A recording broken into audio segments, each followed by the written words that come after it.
Welcome to this webinar, Family Council Membership, presented by Family Councils Ontario. Family Councils of Ontario leads and supports families in improving quality of life in long-term care. We do this by working collaboratively with our partners to cultivate effective family councils, mobilize knowledge exchange, and advance public policy, system planning, and research. My name is Samantha Peck. I am the Director of Communications and Education for Family Councils Ontario, and it is my pleasure to present this webinar, Family Council Membership. Family Council membership is a really important topic, and we know that the strength of a family council is in its people. So we're going to take this opportunity to do a deeper dive into Family Council membership. We're going to start by looking at some context and definitions, do a bit on the Long-Term Care Homes Act as it pertains directly to membership, discuss a couple of important best practices that you should know in order to have a healthy, well-functioning membership, talk about a few other aspects that are related to membership and are important to keep in mind, and then we'll wrap up with a Q&A where we can discuss any of the questions that you have on this topic.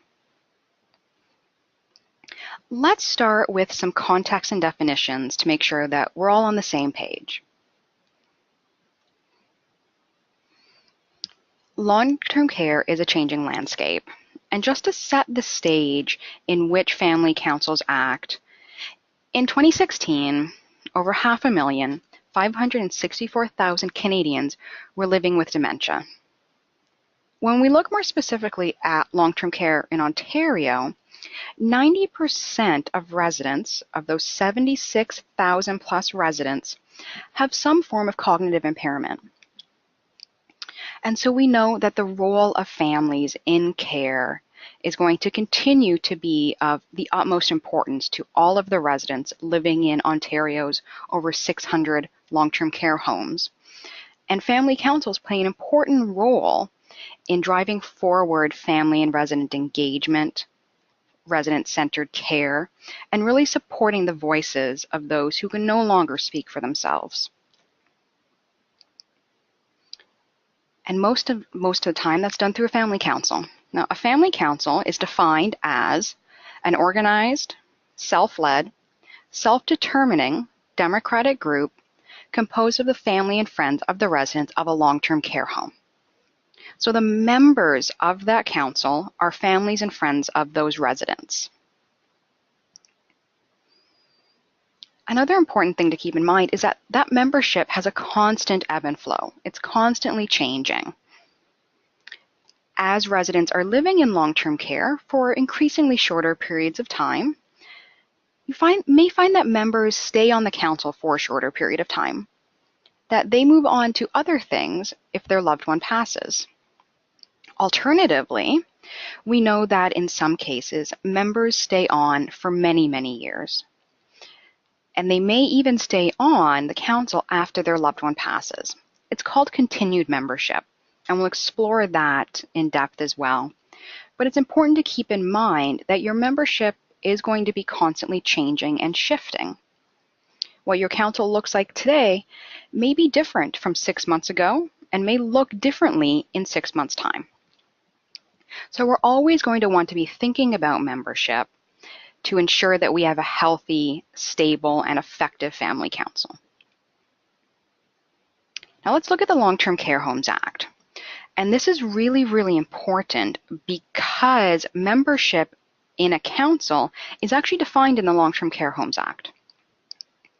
The Long-Term Care Homes Act has a variety of information around family councils, requirements of the licensee to assist and cooperate with the council. Family council powers are outlined in the Long-Term Care Homes Act, as well as the licensee's duty to respond to and cooperate with the council. Information on the role of your family council assistant, if you choose to have one assigned to you. The licensee's duty to meet with and consult the council, staff attendance at meetings, interference, and so on. But what we're going to look at today specifically is going to be the piece on who can and cannot be a member. Now, keep in mind, you can read the entire Long-Term Care Homes Act online, and you can take a deeper dive at the full list of who can and cannot be a member. But for now, let's start with the definition in the Act of who may be a member. What the Act says is that subject to subsection 6, which we'll get to next, a family member of a resident or a person of importance to a resident is entitled to be a member of the Family Council of a long-term care home. Now, person of importance is not defined in the legislation, but it commonly means those folks who would not be considered under the strict definition of a family member. So a friend. It also allows for continued membership on the council, which we'll talk about as well. The Act also contains a list of who may not be a member of a council. So those are people such as the licensee and anyone involved in the management of the long-term care home on behalf of the licensee, an officer or director of the licensee or of a corporation that manages the home on behalf of the licensee, a person with a controlling interest in the licensee, the administrator, any other staff member, a person who is employed by the ministry or who has a contractual relationship with the minister or with the Crown regarding matters for which the minister is responsible and who is involved as a part of their responsibilities with long-term care home matters, and any other person provided for in the regulations. So it's important to note that staff are not members of your council. The administrator, your staff assistant, and other staff can be valuable allies and supports to your council, but they aren't members. So they aren't permitted to vote on council decisions, to make decisions regarding, for example, your terms of reference or activities or goals for the year. That would be considered interference. So they are not permitted under any circumstances to be a member of your council. What we say as FCO is that family council is by and for families. So this is your group as a family member, friend, person of importance to a resident. It's run by and for you. But of course, even that being said, and how it's laid out in the Act, there are always a few common membership questions. The first is what we call continued membership. And that's the example where you have a family council and you have a member whose loved one has passes. So they no longer have a resident in the home. Now, continued membership recognizes that family councils are self-led and autonomous groups that decide on their own membership, provided it is in accordance with the Long-Term Care Homes Act. So a council can set provisions in the terms of reference for continued membership of a member who no longer has a resident of the home. And to clarify this, in 2015, the Ministry of Health and Long-Term Care issued what's titled Clarification of Family Council Membership.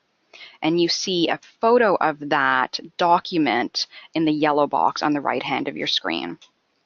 It clarifies that councils are self-led and autonomous and can make membership decisions regarding continued membership, provided that they do remain in accordance with the Act. So a council makes that decision. That's not a decision that the home makes for you. That's not something they're allowed to do. This is a council decision. So another common question, maybe more relevant for more rural homes or small communities, is what if a staff person also has a resident living in that home? Can they be members of the family council since they are a family member? And the answer to that is no, they cannot be a member of the family council. And the reason for that is that the right to be a member which you'll see again in that yellow box on the right-hand side of your screen, the right to be a member is actually subject to the next section, subsection 6, which is who may not be a member. So that list of folks who cannot be members of the Family Council, who are not permitted, that supersedes the right to be a member. It doesn't mean that you can't keep staff updated as to what the council is doing. And in fact, we encourage family councils, whenever appropriate, to share updates about their activities and their council with home staff. But in a position where you have a staff person who's also a family member of a resident, you would be treating that person as a staff member, not as a family member. The legislation is quite clear that staff are never permitted to be members of the council. So those are the two big questions around family council membership that come up time and time again. We also have a few best practices that will help you put that into practice in your council to ensure that you have a strong, well-functioning, and effective family council. And one of the most important things is to have a stake in the home, that all of your members have a stake in the home. And what that means, and of course this is a best practice, it's not something you'll find within legislation, but it's something that over the years we found is essential to a successful council, is that your members know what's going on in the home, that they visit regularly, they're a part of the ongoing life there, they understand the home, they know the staff and the residents. If you have a member who only attends council meetings and, for example, wouldn't notice if you painted the dining room walls red, that might tell you that that person might need to come into the home more often to have a better idea of the current situations and current realities of that home. Things may have changed from when their person was living in long-term care. So if they don't have a stake in the home, a member may not be able to make the really meaningful contributions to the council. They may not understand the current situation, challenges, or successes of the home. And without doing so, they may not be able to provide valuable input into the activities of the council. Or they may not be able to understand some of the discussions or the questions that families are having. Doesn't necessarily mean someone needs to be there every day, but it does mean that they need some involvement and engagement with the home. And each council will decide for itself what this looks like. It's going to be unique to each council in each setting, but it is something that's important for ensuring that your council is effective. And whatever you do around your continued membership decision needs to be in your terms of reference. And this is an essential document for any council to have. It's your basic operating procedures. It defines your structure, rules, and methods of operation. It's your roadmap for success. Amongst your statements regarding membership, it'll also provide you with information on how decisions are made, whether it's consensus or a vote. It'll also provide information on staff attendance at meetings, so how often you want your staff assistant to attend a meeting. It's aspects like that that are really essential to have in your terms of reference because it provides clarity around those different pieces. For more on this topic, you can look at our website, fco.ngo, and follow the link to our YouTube channel where you can find an archived webcast on family council terms of reference. Specifically, it's a really good idea to have a membership statement in your terms of reference. So as we said, in accordance with the Act, each council sets its own membership, including who may be a member and how long people can be council members. Now, Every family member of a resident and person of importance to a resident is entitled to be a member of the council. You can't refuse membership to someone who is eligible for membership. But you do get to make a decision around continued membership, so how long people can be members after their loved one passes. So that's something to, if you don't already have that in your terms of reference, to take this information back to your council and have a decision around what continued membership looks like for your group. Most councils permit continued membership. It helps to ensure continuity. It helps to ensure that folks still have a way to participate in the life of the home. And realistically, it recognizes that many councils would fold if continued membership were not permitted. But have a discussion with your council members about what continued membership looks like for your council. Here's a few examples of what other councils have done. So a council has asked a person who has just lost their loved one to step away for a period of time to allow for them to grieve. And then if and when the person does decide they want to be a member, the council goes over that with them to ensure that they're brought up to speed on what's happening in the council and the home now, and to ensure that it's still an appropriate engagement for that person. Alternatively, when a person wants to continue on the council, the terms of reference state a certain period of time. For example, 1 year, and then the membership is reviewed. That way to ensure that this relationship is still working for them and the council. And to provide an opportunity to ask the question of if they do want to continue or they feel that it's time to step away.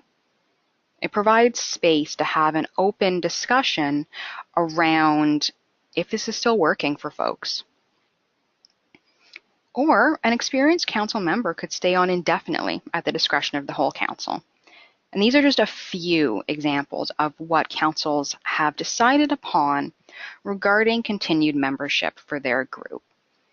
So you can take a look through these, think about if it works for your group, if you'd like to tweak things to make it more appropriate. Here are just examples to get a conversation started with your group to help you come to a decision about continued membership to support an effective council. Now, of course, family council membership doesn't exist in a vacuum in relationship to other family council aspects. We know that the strength of a family council is its people, and without passionate, committed members, you wouldn't be able to accomplish your goals. So there are a few other aspects related to membership that you might want to think through if your council hasn't already done this work. Recruitment. Now, there are a multitude of different things a council can do as part of its recruitment strategy. The downside is you might have to try all of them and repeatedly. It's an ongoing process. So it's important to share information about the council as widely as possible so that folks know who you are and what you do. People aren't going to come to something if they don't know what it is or the benefits of engaging in that. So make it fun. Make sure that meetings are enjoyable and productive, because that's how you're going to get and keep members. So think about your recruitment strategy to ensure that you're continually reaching out to folks and that you're encouraging them to join, because you need a healthy, engaged, and active membership in order to be able to achieve your goals.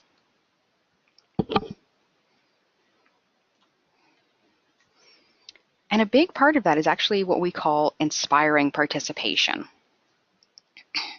So you need to understand your members. What are they good at? What are they interested in? What are they passionate about? What and who do they know? Consider how to share the work. So engaging leaders, considering leadership models. Because what this does, these two pieces, it helps you to really get people, the right people in the right positions, doing the right work. For example, if you find out that one of your members has a background in graphic design, that's someone who might be able to use their skills and their interests to help you develop new recruitment materials or a brochure for the admission package. And when you value that person's contributions and what they provide and give so generously to your council, they're more likely to stay on council. So it's important to understand those folks and what everyone brings to the table so that A, you can ensure that the work is getting done, and B, so that you get to know your members better. You get to know what they enjoy and what they can bring to the table.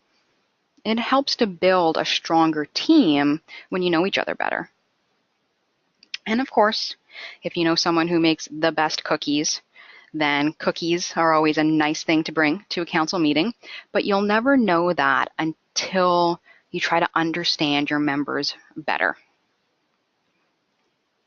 And as we consider how to share the work, we realize, of course, and recognize that you can't have excellent leaders without a strong council, without strong membership, because your leaders are your council members.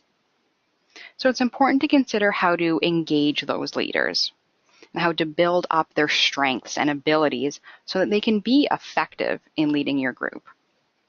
And we also need to think about leadership models, because there are two main versions of family council leadership, and one may be better for your council than the other. So one option is considered informal or shared or committee leadership, where instead of the more formal roles, people take on a task. So you could have an outreach volunteer, and that's the person who can always know when there's new folks in the home and is the one who is always welcoming to them and getting them to come to council meetings. That could be a really important and valuable role for that person to play on your council. If you have someone who's very well organized and is willing to do your meeting minutes and your agendas, they could act as your communications volunteer. A meeting volunteer could be the person who's really good at facilitating conversations. So in this, we're breaking down pieces of work into something that perhaps might be more manageable for your membership. It can also be a way of engaging more people in your leadership. It's a way to spread the work around, but it's also a way to bring more people into the fold and give them increased ownership over your group. The other option is a more formal or traditional officer model. And that's wherein you have a chairperson or a president, a co-chair or a vice president, a secretary, and a treasurer if necessary. So those are the more traditional roles. So a secretary would be the person who would do the communications volunteer work, so the record keeping. They'd also be the person who maintains copies of handouts from previous meetings, the records that might be done by a records volunteer, and also keeps track of all of the concern and recommendation forms that are submitted to the home. The chairperson might be the welcoming volunteer and the meeting volunteer, doing the facilitation of the meeting and acting as a primary link between the home and the council. There are other options that you might find or something that might be somewhere in the middle between these two. Regardless of which one you feel is more appropriate for your council, it's important that it's decided upon by council as a whole, is included in your terms of reference, and that you review it as necessary. Because it may change. What works for you today may not work in a year from now. So being open to the flexibility of switching from one to another or finding something in the middle will help your membership to be more successful. And of course, if we reflect on what we said at the beginning when we talked about membership ebb and flow and that membership changes over time, we realize we really do need to think about succession planning. And that's the purposeful, formalized assessment and development of individuals for future leadership positions, projects, or tasks. And it's important because of the reality of councils of membership turnover. You may have a stable leadership team for many years, but in time, folks will move on to something else or decide that it's time for them to step away. And that's something that you need to plan for. Your membership won't stay the same forever. So it's important to always have an eye towards succession. And that's for your leadership positions. So thinking about who might make a good chair or a good meeting volunteer, and helping them to build their skills so that they feel comfortable to take on that piece of work. It could also be for more project-based work that you might be doing. So if you have a project in mind or you're in the midst of doing one, thinking about your project leaders and planning for their succession is important as well. Or smaller pieces of work. Anything where this position or task is important to your continued success, you need to think about the succession planning for that. We do have a separate workshop on succession planning, and you can find more details about that on our website. There are also other resources that we've developed around the issue of membership. So the Statement of Clarification around Family Council membership that I referenced, which is the document that was released by the Ministry of Health to clarify that Family Council members can remain on the Council after the passing of their loved one, is available in English and French on our website. There are links there. You can also just search Clarification of Family Council membership on our website. Throughout November 2017 on the FCO blog, we have focused on Family Council membership. So if you go to our website, fco.ngo/blog, you can search for membership, continued membership, recruitment, group development, and all of those will give you more information on this topic. And the link to the Long-Term Care Homes Act as well. And the Long-Term Care Homes Act is where you'll find, amongst others, information on the right to be a member of a family council, the list of who cannot be a member, family council powers, role of staff, and so on. We also have information about the Act on our website as well, under the resources section, where you can find our tip sheets and other handouts on the topic. Now that brings us to the end of the content section for this webinar. Question number 1, if your long-term care home does not have a family council, what is step 1 to begin one? Should I approach the administrator and ask for help? That is certainly one place to start. If there is no family council, the licensee, usually through the administrator, has a duty to support the establishment of one. So talk to the administrator, ask for her help in organizing an event or something like that. You can also form a planning committee of other families in your home who are interested in beginning a council.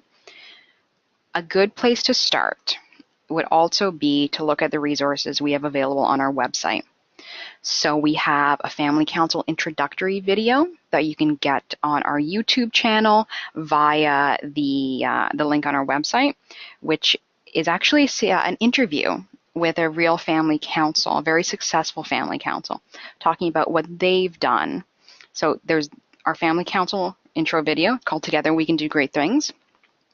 We also have a webcast of our Family Council 101 presentation, which will give you more information on starting a family council. So start with a couple of those resources. Perhaps sit down with the administrator, review them together, get some other families in the room, and then have a first meeting. And you can find more information as well in our Family Council Guide to Starting and Maintaining a Family Council, which you can also find under the resources section of our website. But talk to the administrator and see what you can get going. Question that isn't necessarily directly about membership, but still related. We are blessed to have a new home being built. Do you have any experience with other homes doing this move? And what, if any, role the family council can play? So redevelopment is a hot topic, so to speak, in the sector, the recognition that some of the older homes do need to be rebuilt, renewed, redeveloped. In terms of specifically the role the family council can play, it'll be a little bit different in each home. Some homes do things different from the other, but the biggest thing would be to communicate with the family council, because they can help get the word out around the new build, around the redevelopment and the process. And they can also provide an opportunity for families to get together so that you can help to alleviate any concerns or fears that families have about the process. So I'd say the role that they can play, one that would be unique to family council, would be them acting as a connector between the home and the families to be able to share the information about the process, about next steps. And if you do have questions or ideas around things the new home could offer or do, then you have a ready-made focus group. You have a group of committed and engaged families who really do want to improve the quality of life for their loved ones. So you can get their information and their input. But also be very, very clear about what information you can give them and what you can't. So be clear about what you're asking from them so that there aren't any negative feelings about the process for your engagement with them. So definitely plan out your engagement process with your families and your council before you do it, and be clear about what it is that you're looking for. But they can provide an excellent sounding board and a conduit for information to flow. Okay, next question. Can you address the role of the staff liaison? I'm a social worker on staff building our family council, but I want to ensure that I'm not overstepping my role. That is a wonderful question. And so while family councils are run by and for families, we recognize that the role of the staff liaison or staff assistant, as it's referred to in the legislation, is oftentimes quite invaluable support, particularly in building a new family council. So the role of the staff assistant, whether it's a social worker, administrator, what have you, is to help the council do their work. So when you're building a new council, we always say you can act as a source of education and information. So passing along information like on this webinar and our other sessions to interested families, and ask them what it is that they're passionate about, what they want to do as a family council. What do they want to focus on or learn more about? Maybe if they tell you that they're really actually interested in how menus are developed, you could ask if it's okay for you to arrange an information session with someone from your dietary department. So always ask what it is that they're looking for and if they want you to do something. And whenever possible, tasks and pieces of work should be done by families. So that's meeting minutes, arranging or determining the time for a council meeting, things like that.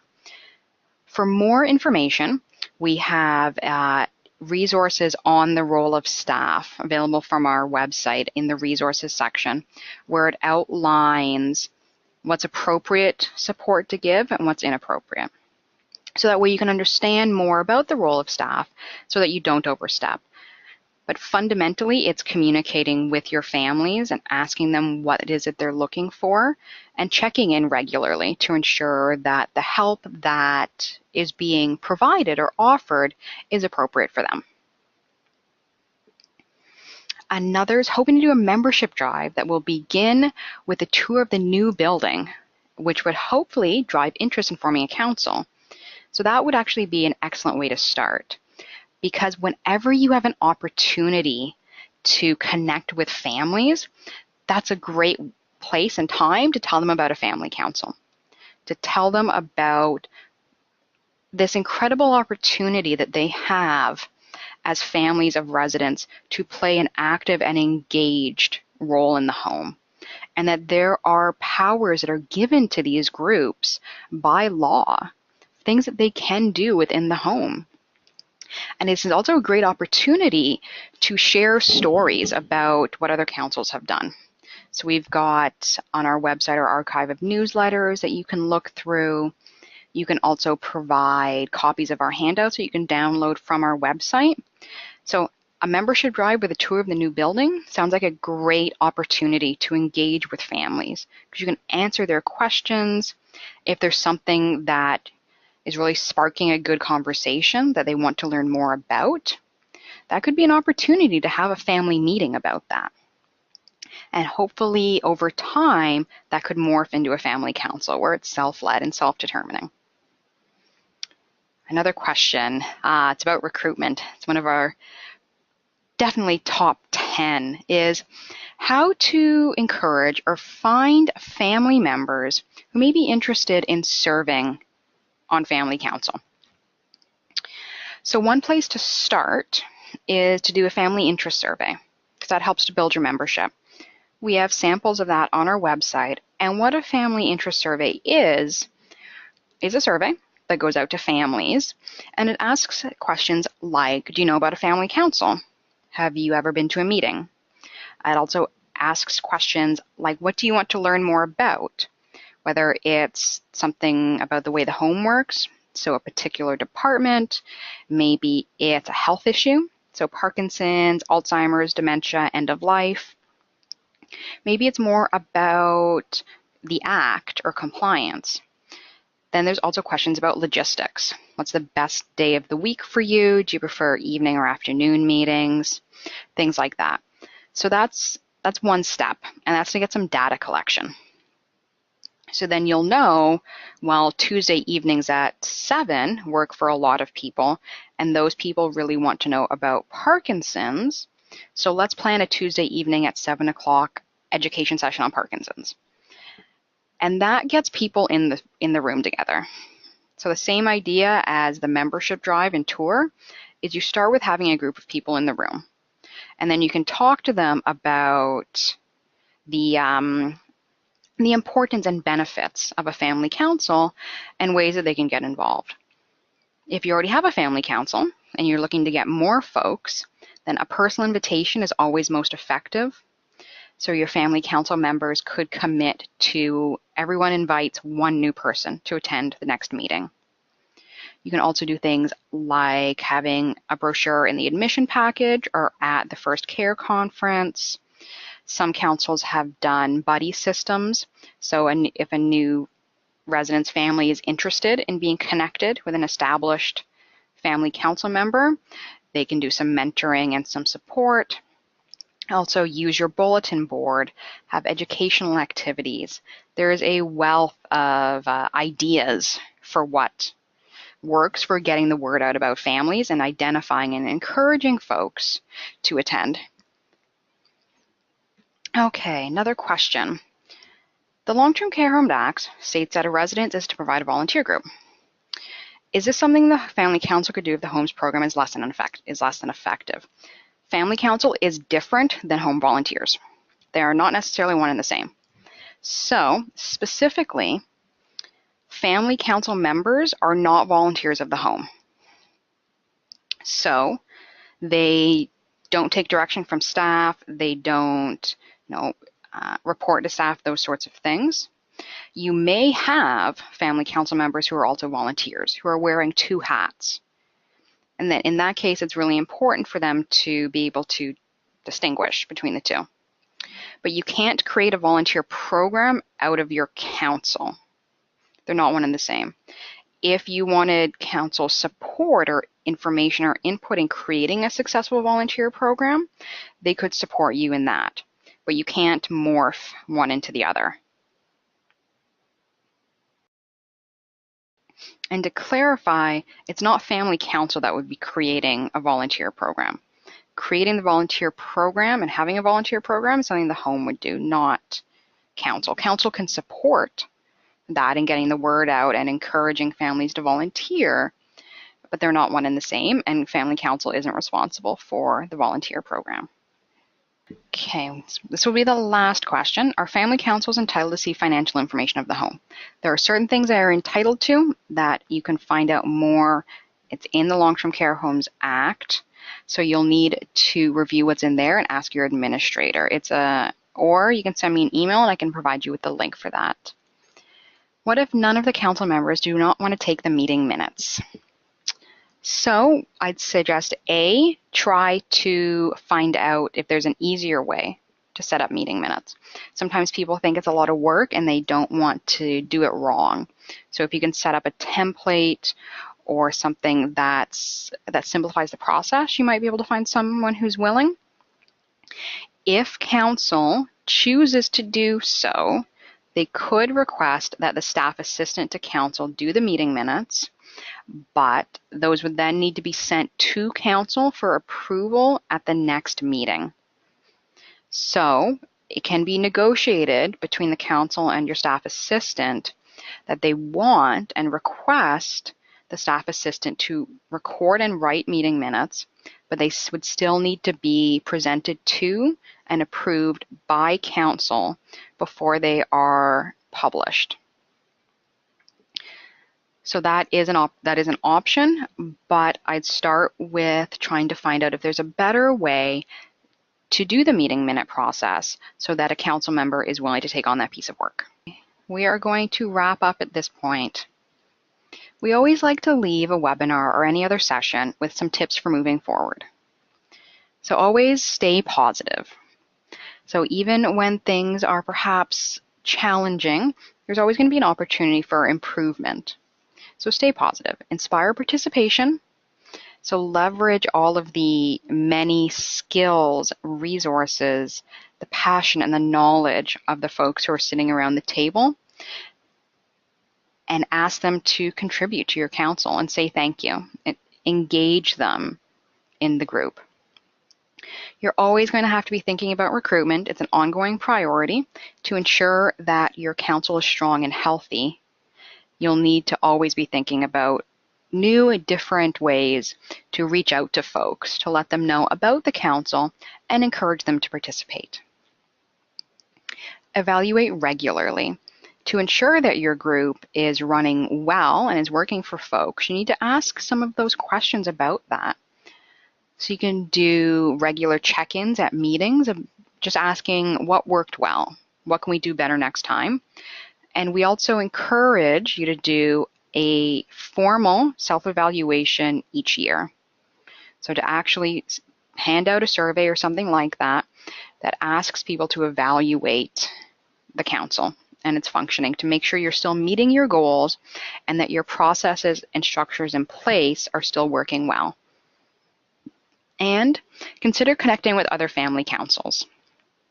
We have a database of family councils available on our website that you can look to see about councils in your area and get in touch with them by email. And always, you can get in touch with us at Family Councils of Ontario with any questions or requests for information.